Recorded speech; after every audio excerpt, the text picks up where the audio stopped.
Hi there guys, Warren here. It's a beautiful day out today, and I'm in one of my favorite places, Friendship Gardens in the city of Kaneohe here on Oahu in Hawaii, where I currently live.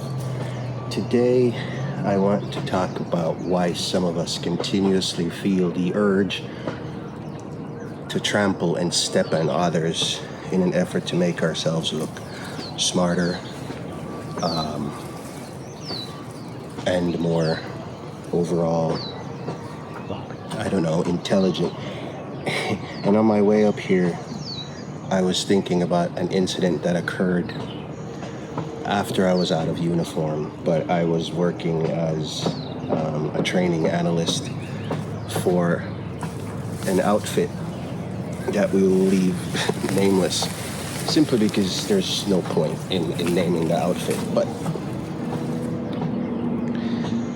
we were in the cell working, and some intel came in, and let me set up the room for you. It was me, several other contractors, all the uniform personnel, to include a sergeant first class, what in the Army is an E7, and a lieutenant colonel, and several other lieutenant colonels.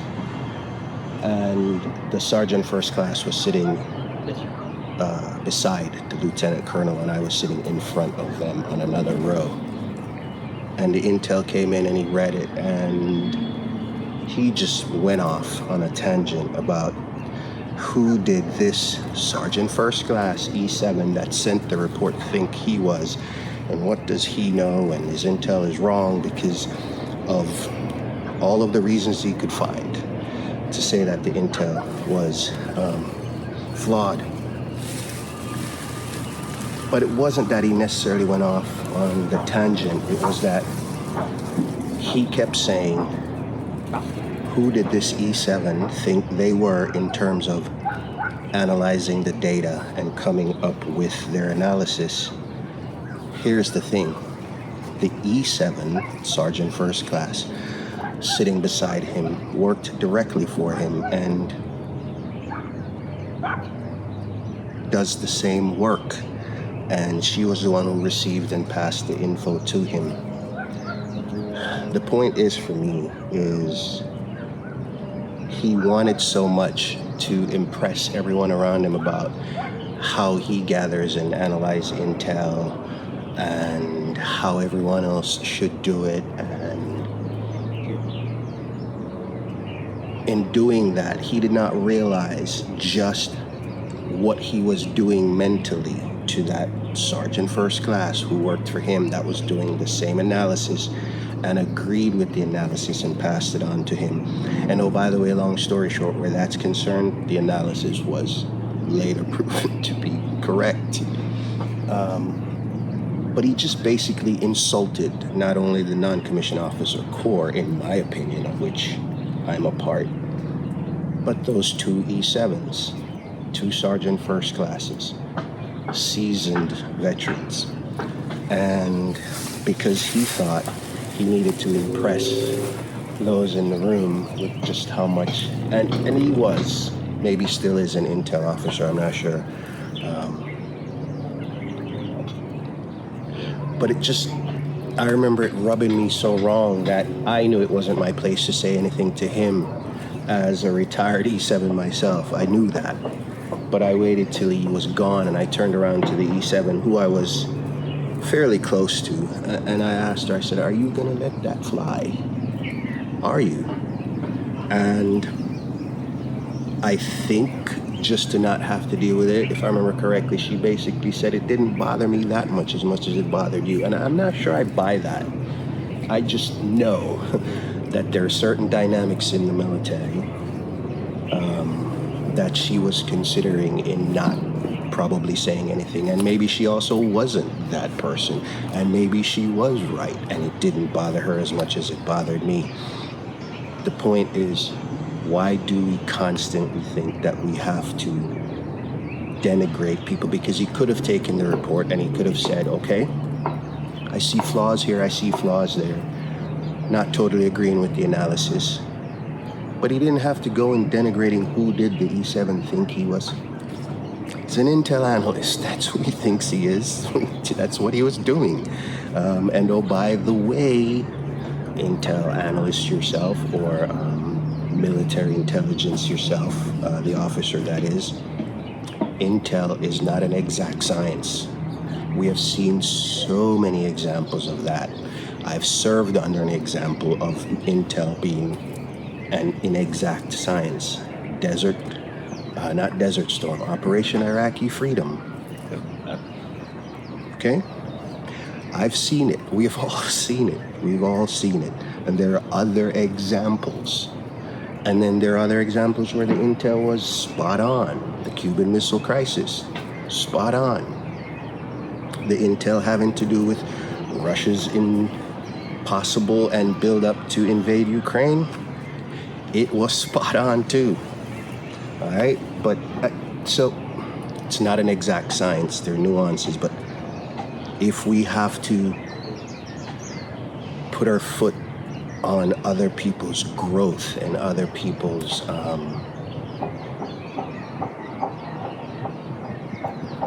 persona to make ourselves feel better, I think we're just bleeding over into the dark triad traits. And this cat, looking back, he had a couple of them. All right, the dark triad traits being the narcissist, the psychopath, and the Machiavellian. Right, the Machiavellian is he was more Machiavellian. It was everything was about him, and everyone needs to just rally around that flagpole because I'm great, and he would do anything to establish that, like he did there, as slight as some people might think that is, right? So the Machiavellian is that cat, and then there's a psychopath who doesn't care about human beings. They don't care about your physical feelings, your emotional feelings, anything about you, as long as they get what they want. They have no emotional intelligence, and that's probably not true because they use that to exploit people. They have no empathy, okay? They have no empathy. And then which ones have I covered? Machiavellian, psychopath, and the narcissist. Pretty similar to the Machiavellian, all right? But the science says if you've crossed over and show signs of all three, you've gone too far. This cat, in my opinion, there are other things there because I worked directly for him too. But there were other signs that showed a lot of the Machiavellian / narcissist. I don't think he had crossed over the psychopathy. But we need some of that to get by. I will give, all right? I don't think ambitious people, especially those in power positions, dare I say the military, government, politics, industry, you have to have a little bit of at least two, maybe just one, to be uber successful, as they say, to run these big corporations. And I'm not going to name any. But when you've crossed over and all it is about you doing that to get what you want. And I know there's an argument to be made because other people would say, Warren, if I used examples, people would say, don't agree. And then they'd say, and you left so-and-so out. Because again, there are nuances, shades of gray between black and white, the kaleidoscope of colors in life, right? So, not going to name anyone, but I think we need it. But when it is all we saturate our thinking and our drives on doing and burning those bridges, because you just might be and not know it yet. It's not necessary, because again, he could have just said, hey, don't agree with the analysis and here's why, and make it a teaching moment for his sergeant first class. Instead, my opinion, denigrated the sergeant first class in absentia, and in my opinion, the Corps, like, we're incompetent to analyze the data, which, like I said, ended up being correct anyway. Just so much of it, you see. And again, again, it's a delicate dance because some of it is necessary, like I said. But I think lately there's so much more of it. And I think it's in part because of the continued rapid advancement in technology and building these big tech companies, and then the lower tier companies that support these bigger companies, which leads to some progress, which people want, or some people say they want, jobs and progress overall. But then there is the talking out of this side of our mouths and that side of our mouths, where we want it, but we don't want it in our backyards because some of this stuff is an eyesore. Anyway, I think I'm going down the rabbit hole here, but it's spring. It's Hawaii spring here. Everything is blooming. It's warm, so I apologize for my sweating, and I think I picked the wrong spot for filming, but I wanted you to see that. I mean, look at that. I'll just duck down. Take a look at that. Right? So, I'll leave you with this. You can be ambitious and aggressive in how you do it, but we need each other. We need each other, as much as I cringe every time I say that, because I say it often. I am not the people person, but I understand, which is the absurdity and irony of our channel, right? Because we gently and quietly question our human condition. I know we need each other, and because of that, in the times, at least for me, in the times when I have to interact with people, I really do try to make it my best effort. I think it was Dennis Prager. I'm not even sure Dennis is still in syndication. That's because we've moved around so much and can't catch him. Anyway, Dennis Prager once said, and I'm paraphrasing, we have a moral obligation to act happy even when we're not, because those around us did not or have nothing to do with our unhappiness. Argument to be made there too, but I think there is something there too. All right, and it's just, we think we have dumpster fires burning, and there's so many people around us. Even Karen by the cooler, even Karen by the water cooler probably has several dumpster fires that's burning. All right, so start small. Even if you are an introvert and you'd rather not be dealing with others, when you do, be on your best behavior. I mean, go back to the basic things that we were taught as kids, right? I'm not a religious person. I'm a spiritual person, but I'm not a religious person. But I agree with the treat others as I would like to be treated. It's just kind of basic philosophy that makes sense. And it's simple, but when you dig into it, it makes perfect sense. Treat others as you would like to be treated. All right? So I will leave you with that. And I think I'm going to do some additional footage for you, but behind the camera, and show you what spring looks like here in Hawaii. Okay? So until our next conversation, though, you be good out there. Take care of yourselves, take care of each other, and we'll talk again soon. I'll see you.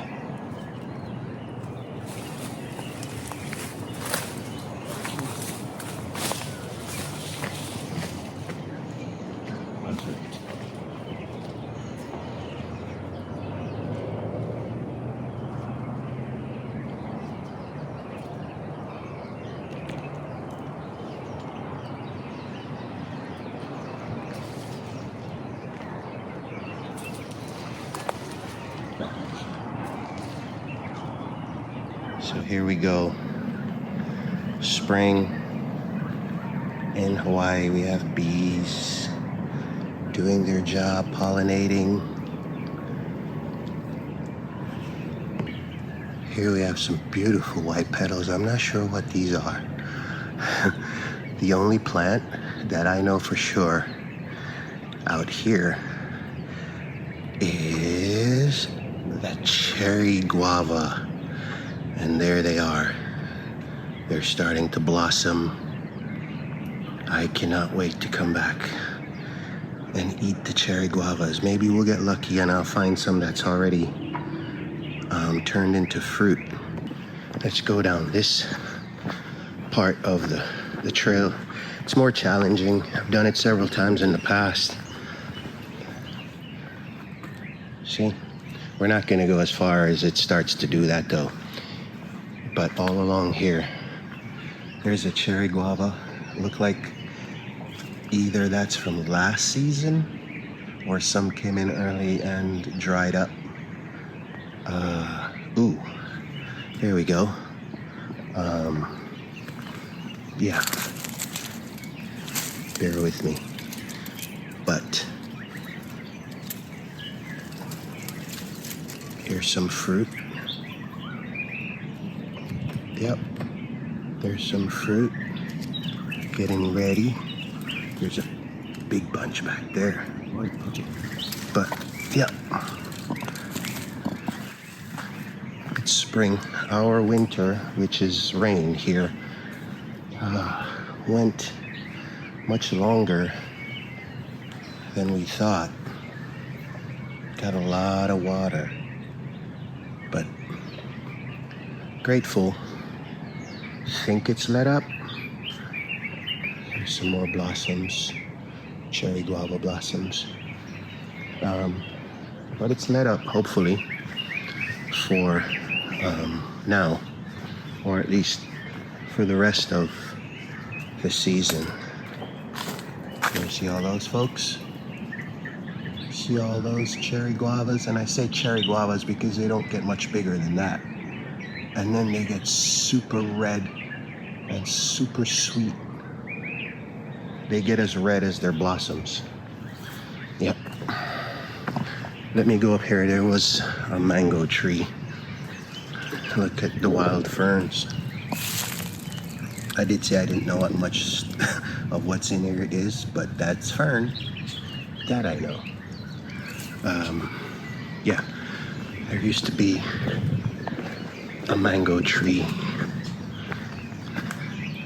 up here.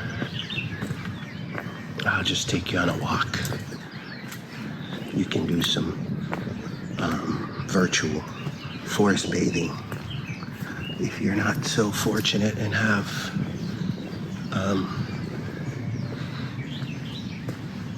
some green space where you are.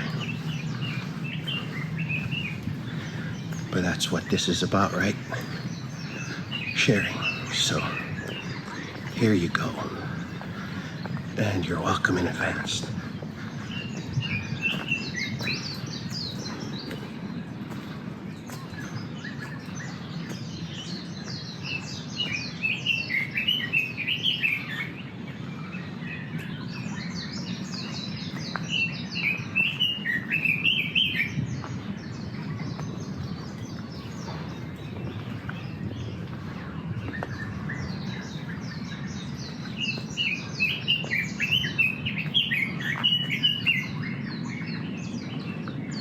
You're pretty, but I bet finding you is gonna be, actually no.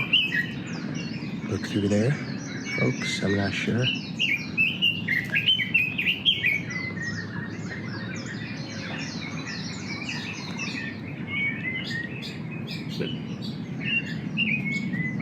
Yeah, right there, let's see.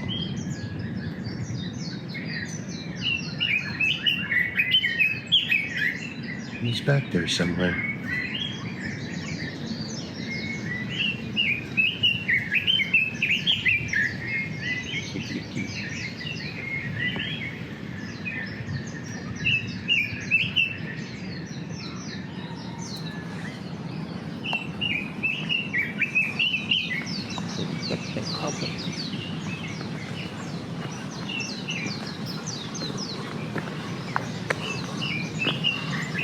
A mango tree should be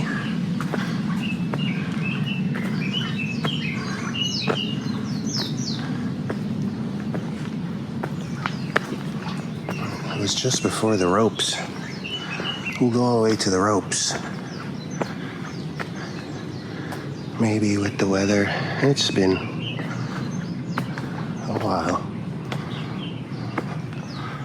couple of months.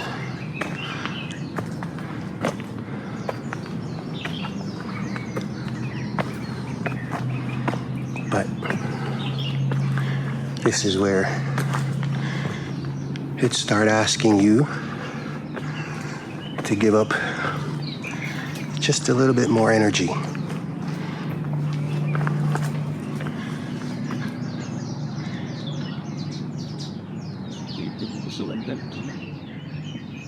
Right there. The view is spectacular from up there, but so is it from here. It's not too horrible.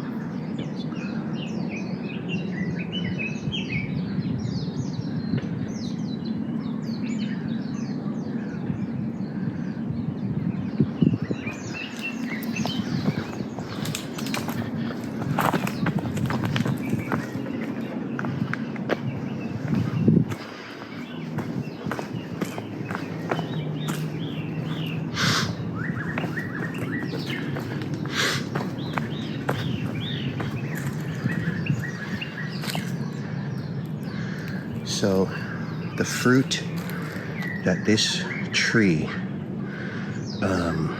produces, the local Hawaiians use it for medicine, but it takes some getting used to.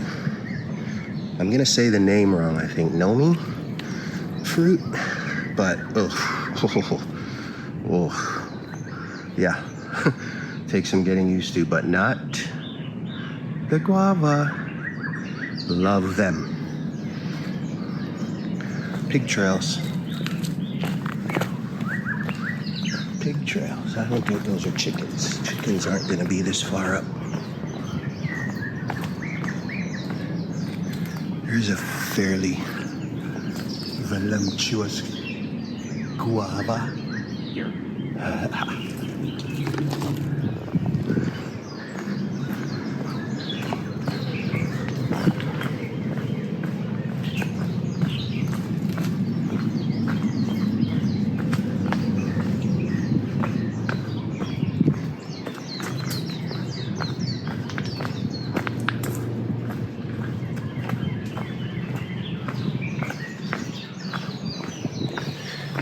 Okay, folks, I know I said bye already, but wanted to tell you to definitely take care of yourselves, okay? And each other. And yeah, don't take ourselves so seriously, okay?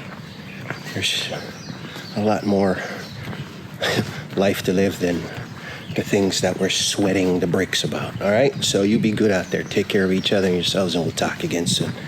I'll see you.